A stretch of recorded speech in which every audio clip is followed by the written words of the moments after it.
And hello all, this is Vinay Singh from wishacademy.com and now we are going to start HTML DOM elements. So you are learning HTML DOM Hindi mein with me Vinay Singh. So what is HTML DOM?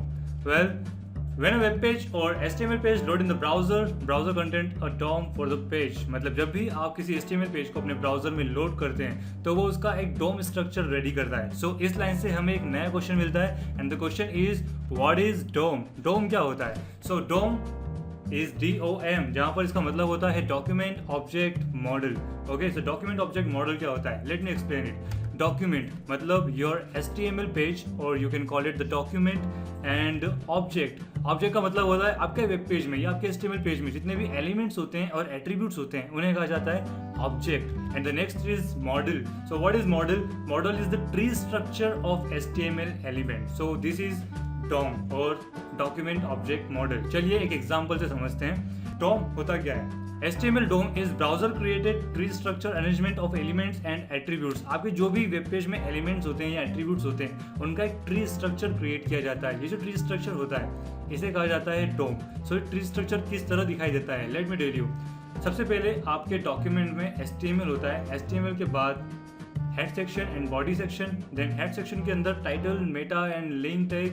Then body के अंदर header, section, footer या ऐसा कोई भी element हो सकता है. And then उनके अंदर भी कोई एलिमेंट हो सकता है एंड उनके अंदर आपके वेब पेज का कंटेंट होता है. सो this is how the tree structure looks like. और ये है HTML DOM. मतलब आपके DOM मतलब डॉक्यूमेंट के ऑब्जेक्ट्स मतलब एलिमेंट का मॉडल मतलब structure. So this is how we can understand the HTML DOM मतलब डॉक्यूमेंट ऑब्जेक्ट मॉडल.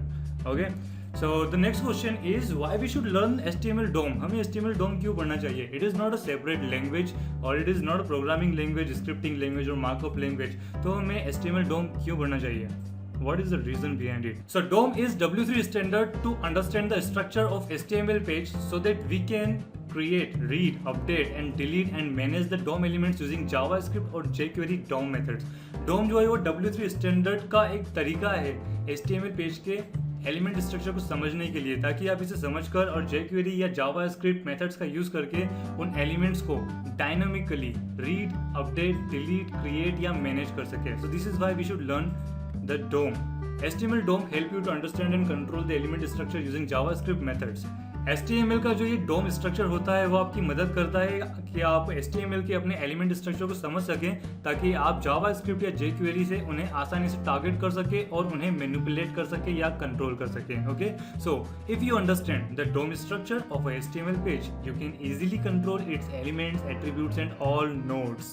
तो अगर आप HTML का DOM स्ट्रक्चर समझते हैं तो आप आसानी से कंट्रोल कर सकते हैं अपने एलिमेंट के एट्रीब्यूट्स एंड ऑल नोड्स को. So the next question here is what is node? Node क्या होता है? So according to the W3C standard, world wide web consortium के स्टैंडर्ड के अकॉर्डिंग HTML DOM क्या होता है? जो भी आपके HTML वेब पेज के अंदर होता है that is a node. Okay, so जैसे कि क्या, लेट्स सी. आपका जो पूरा डॉक्यूमेंट होता है, आपका जो पूरा HTML पेज होता है विच इज़ अ डॉक्यूमेंट, सो वो पूरा एक डॉक्यूमेंट नोड होता है. उस डॉक्यूमेंट के अंदर जितने भी एलिमेंट्स होते हैं वो एलिमेंट नोड कहलाते हैं. जो भी टैग होते हैं the tags are known as the element nodes. Okay, and जितना भी टेक्स्ट लिखा होता है वो टेक्स्ट नोड कहलाते हैं. एंड जितने भी एट्रीब्यूट होते हैं आपके एलिमेंट्स के साथ they are known as attribute nodes. And इसी के साथ जो कमेंट्स होते हैं वो भी नोड्स होते हैं, they are known as comment nodes. Okay, so these are nodes. So इन नोड्स को मिलाकर हम एक ट्री स्ट्रक्चर बनाते हैं और ये जो नोड्स होते हैं वो आपस में कनेक्टेड होते हैं एक दूसरे से. So we call it node relationship. तो नोड रिलेशनशिप चलिए समझते हैं क्या होता है.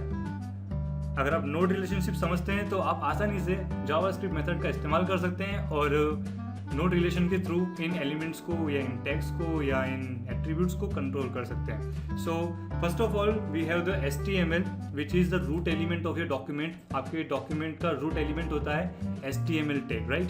देन HTML टैग से अंदर हम चलते हैं तो हमें मिलता है हेड सेक्शन. हेड सेक्शन जो होता है वो फर्स्ट चाइल्ड एलिमेंट होता है आपके रूट एलिमेंट का, राइट. एंड देन होता है आपके साथ बॉडी. सो बॉडी जो होता है वो लास्ट चाइल्ड एलिमेंट होता है आपके HTML एलिमेंट का. सो रूट एलिमेंट के अंदर दो चाइल्ड एलिमेंट है, first child element and last child element. So this are the head section and body section. अब इनके और अंदर चलते हैं हम इस रिलेशनशिप को और ज़्यादा डिटेल में समझने के लिए. सो हेड सेक्शन के अंदर चलते हैं. हेड सेक्शन में हमारे पास टाइटल होता है, मेटा होता है एंड लिंक टैग होता है. ओके एंड और भी कहीं होते हैं, लेकिन just for example I think it's enough. So यहाँ पर रिलेशन देखिए कि जो हेड सेक्शन है, हेड सेक्शन आपके रूट एलिमेंट का चिल्ड्रन है, फर्स्ट चाइल्ड एलिमेंट है, लेकिन टाइटल, मेटा और लिंक का पेरेंट है. और टाइटल, मेटा और लिंक जो है वो चाइल्ड एलिमेंट है आपके पेरेंट एलिमेंट्स के. और यहाँ पर टाइटल, मेटा और लिंक जो है वो आपस में सिबलिंग्स हैं. ओके, दीज आर सिबलिंग्स, तो इनके बीच में सिबलिंग रिलेशनशिप हुआ. इसी तरह बॉडी में हेडर, सेक्शन और फुटर हम एज्यूम करते हैं कि हमने यहाँ पर इंसर्ट किया है. सो हेडर, सेक्शन और फुटर जो है वो चाइल्ड एलिमेंट है बॉडी के, और बॉडी जो है वो पेरेंट एलिमेंट है हेडर, सेक्शन एंड फुटर के. लेकिन जो बॉडी है वो लास्ट चाइल्ड एलिमेंट भी है आपके रूट एलिमेंट के. Okay, I think it's not confusing, just आपको स्ट्रक्चर देखना है और समझने की कोशिश करना है. तो चलिए एक बार फिर से डिटेल में चलते हैं. और यहाँ पर हेडर, सेक्शन और जो फुटर है वो आपस में सिबलिंग्स हैं. ओके, सो यहाँ पर हेडर, सेक्शन और फुटर जो है वो सिबलिंग्स हैं एंड बॉडी के चिल्ड्रन हैं, और बॉडी जो है रूट एलिमेंट के चिल्ड्रन हैं, और इन तीनों की पेरेंट है. एक पेरेंट एलिमेंट होता है, पेरेंट एलिमेंट के अंदर चाइल्ड एलिमेंट होते हैं, चाइल्ड एलिमेंट के अंदर और चाइल्ड एलिमेंट हो सकते हैं. There can be n number of child element. Okay, तो उन्हें nth चाइल्ड भी कहा जाता है, first child, last child and nth child. अब चलते हैं और डिटेल में. तो सेक्शन के अंदर हमारे पास यहाँ पर है h1 और p, we are assuming it. So h1 और p जो है वो चाइल्ड एलिमेंट है आपके सेक्शन की, और सेक्शन जो है पेरेंट एलिमेंट है यहाँ पर. तो इस तरह हम रूट एलिमेंट से चिल्ड्रन एलिमेंट में गए. चिल्ड्रन एलिमेंट को हमने समझा कि वो कब पेरेंट हो सकते हैं, और जो चिल्ड्रन एलिमेंट है वो कब सिबलिंग हो सकते हैं.